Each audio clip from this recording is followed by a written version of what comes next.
I've created 7 categories to find the best plays for week 3 fantasy football. They're boom bust, best matchup, must sit, the sleeper of the week, the top rookie of the week, the week winner, and the Hail Mary play of the week. We'll identify a player from each category to help us make those critical lineup decisions. Let's kick things off with the boom bust play for week 3. This is a player with huge upside, but a low floor. Think high risk, high reward. But I'm going to roll the dice with the hopes that he explodes. And for this week, that's going to be Caleb Williams. It's been a shaky start for Caleb Williams and the Bears offense. They're 0-2, coming off a blowout loss to the Lions. Caleb Williams has yet to live up to his pre-NFL draft hype. But this week, week 3, 2025, we are starting Caleb Williams in our fantasy lineups. That's because through 2 weeks, the Cowboys have been the 5th easiest matchup for quarterbacks. In week 1, Jalen Hurts was the QB8 against them. And then in week 2, Russell Wilson carved them up for 450 passing yards and 3 touchdowns. He was the QB2 on the week. And Caleb Williams, despite being a roller coaster as a real-life quarterback, he's done some good things for fantasy football. He was the QB9 in week 1, and he finished as a top 10 quarterback 5 times in 2024 as a rookie. He has the weapons, he has the arm, and he has the rushing ability to put it all together for a big week. He's finally built chemistry with Rome Odunze, who looks to be in the midst of a second-year breakout. And the Cowboys, they're likely going to get out to a lead in this game, and the Bears are going to have to play from behind to keep up, and that should mean plenty of pass attempts and scramble opportunities. That's important. Scramble opportunities for Caleb Williams. And with all the quarterback injuries this week, you could do a lot worse than plugging Caleb Williams into your lineup. But I don't think he's just going to be a serviceable replacement for you. I think he's going to be a difference maker in your lineup. I'm ranking him as the QB7 for week 3 ahead of Patrick Mahomes, Drake May, Justin Herbert, Kyler Murray, just to name a few. I think an honorable mention for boom bust player of the week, you could consider Jameson Williams against the Ravens. I would like this a little bit better if he was at home in the dome on that turf. But I do think Jameson Williams is in a really good spot to have a blow-up week against the Ravens, make a few splash plays at least. Moving on to the best matchup for week 3. Plain and simple, this guy has the nuts matchup for the week. Start him if you got him. That's going to be Jordan Mason at home against the Bengals. With Aaron Jones set to miss multiple weeks with a hamstring injury, that leaves the Vikings backfield to Jordan Mason all by himself. And we saw him thrive with a similar opportunity in San Francisco last year. So we know he can handle it. His first chance in a featured role in Minnesota comes against a Bengals defense that has already allowed the 3rd most fantasy points to the running back position. And that's come in games against the Browns running backs and the Jaguars. Now Jordan Mason gets his chance to go against this team at home in a game where the Bengals are without Joe Burrow, which is going to keep them from pulling out to a big lead. And the Vikings are going to have Carson Wentz at quarterback, so they're more likely to lean on the run game. I am ranking Jordan Mason as a top 12 running back for week 3. I've got him ahead of Chase Brown, Breece Hall, Travis Etienne, Ashton Genty. Just all the stars are aligning for Jordan Mason to be a really strong play in week 3. I think some other guys you could consider that have really, really strong matchups this week. Rome Odunze against the Cowboys, Tony Pollard at home against the Colts, and Dak Prescott going against that terrible Bears defense. And if you noticed, the NFC Offensive Player of the Week so far, both weeks, J.D. McCarthy in week 1, winning against the Bears. Jared Goff in week 2, win against the Bears. I wonder if it's going to be 3 in a row, Dak Prescott in week 3 against the Bears. That'll be interesting to monitor. Let's move on to the must-sit of week 3. This is the player with a terrible matchup. It really needs to be on your bench if you have other options. And for week 3, that's going to be Quentin Johnston against the Broncos. I hate to spoil the party, But this is not going to be a Quentin Johnston week. By some miracle, Quentin Johnston finds himself as a wide receiver 7 in fantasy football right now after wide receiver 3 and wide receiver 23 performances over the first 2 weeks. But this is what he does. He gives you a couple of touchdowns, then he falls off the face of the earth for a while. I don't know how things are going to play out from here, but I do know you cannot start him in week 3. That's because he's going against a Broncos defense that has allowed just 11.8 fantasy points per game to the wide receiver position this season.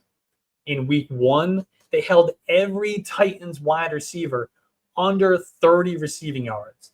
And then week 2, the Colts had a little bit more success, but Josh Downs was their leading wide receiver with 11.1 fantasy points. The real challenge is who draws the Patrick Surtain coverage. And while Landon McConkey is technically the number 1 wide receiver in Los Angeles, he plays almost 60% of his snaps from the slot. And I don't expect Patrick Surtain to follow him into the slot. So that means Quentin Johnston, who lines up out wide on almost about 85% of his routes, he is probably going to draw quite a bit of the Patrick Surtain coverage. And I'm sorry, but Patrick Surtain will absolutely shut down a guy like Quentin Johnston. So turn out the lights. The party is over on this breakout. I think some other guys who should consider sitting, if you have other options, of course, in week 3, that's Mike Evans going against the Jets. He's going to get the Sauce Gardner treatment. We got Quinshon Judkins. The Packers defense has been really, really strong, suffocating over the first 2 weeks. I'm not trusting Quinshon Judkins in that matchup. Kyren Williams against the Eagles. Russell Wilson against the Chiefs. Tyrone Tracy against the Chiefs. Chase Brown against the Vikings. And then Evan Ingram against the Chargers. Moving on to the sleeper of the week. This is the player flying under the radar. Not many people are starting him, but the stars are aligned for him to be a really good play this week. I'm going to go with Chig Okonkwo at home against the Colts. Last week, it was Alec Imaner who got home for us as a sleeper from this Titans offense. And this week, I'm looking at tight end Chig Okonkwo to have his first tight end 1 game of the season. He's had a nice roll through the first 2 weeks. 83% route participation, target shares of 14% and 18%. He's currently tight end 12 in overall target share and number 1 among tight ends in target separation, according to playerprofiler.com. Now they get a Colts defense that is susceptible to the tight end position. In fact, going back to last season, Chig Okonkwo himself smoked this Colts defense for 81 yards on 9 receptions. He finished as the tight end 2 overall on the week. And on the other side of things, Daniel Jones is playing really well. So the Colts, they're likely going to get out to a lead and force the Titans to throw the ball in comeback mode in the second half. And that's going to create more opportunities for Chig Okonkwo to see targets. And Chig Okonkwo, he's a playmaker who pops up for a few spike weeks per season. We saw that last year against the Colts defense. He also had 3 other top 10 weeks in 2024. And Cam Ward now has 2 games under his belt. This is going to be the easiest matchup he's seen yet. I like rolling the dice on Chig Okonkwo if I need a tight end spot start in week 3. I think a few other sleepers you could consider this week. Tyler Algier against the Panthers. Jake Browning stepping in for Joe Burrow on the road against the Vikings. Dontavian Wicks against the Browns. Zach Charbonnet against the Saints. And Mason Taylor is a sneaky play for the Jets against the Buccaneers. And if you want more sleepers, I do a sleepers show live right here on the Yards Per Fantasy YouTube channel every Saturday night with my co-host Sam. We give you 6 sleepers who you can start, plus a bold prediction to cap off the show. So make sure you subscribe to the channel so you don't miss that.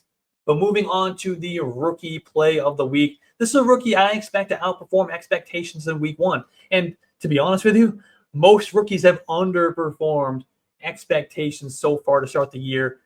with the exception of one Tetairoa McMillan.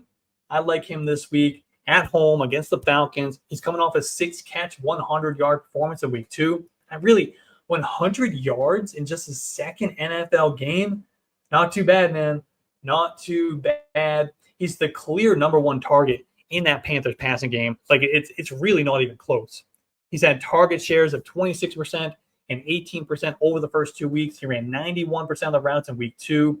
And the Panthers are a bad team once again, so they're always going to be chasing points and trying to come back in games, which means lots of pass attempts and garbage time fantasy points. And that could be the case again this week against the Falcons. The Falcons have been an excellent matchup for wide receivers this season. Through 2 weeks, they've been the 3rd easiest matchup for the position, and now they've just lost starting cornerback A.J. Terrell to a hamstring injury. Ted McMillan is the only rookie consistently performing right now for fantasy purposes. Keep playing him with confidence. And getting to the week winner for week 3, this is the guy who is going to absolutely smash and put your team on his back and lead you to a victory pretty much all by himself. I'm going to go with Kenneth Walker as my week winner for week 3. He's at home against the Saints. I have a feeling that the Seahawks backfield is going to be a little less split in future weeks after what we saw last week. Zach Charbonnet, he's taken a significant chunk of the work through the first 2 weeks, but he's been far less efficient and productive than Kenneth Walker. Here's how they stack up through the first 2 weeks.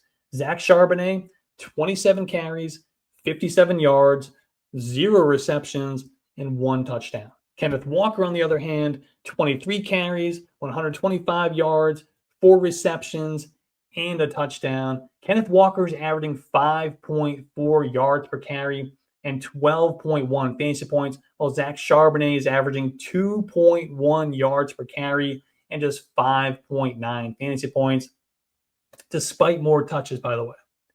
And Kenneth Walker brings that explosive big play element that Zach Charbonnet just completely lacks. So even if it does remain a heavy timeshare, Kenneth Walker is much more likely to produce spike weeks. I think he's in for one this week against the Saints, who rank among the top 5 easiest matchups for running backs right now. The Seahawks are at home. They should be playing with a lead. That means plenty of rushing opportunities for Kenneth Walker.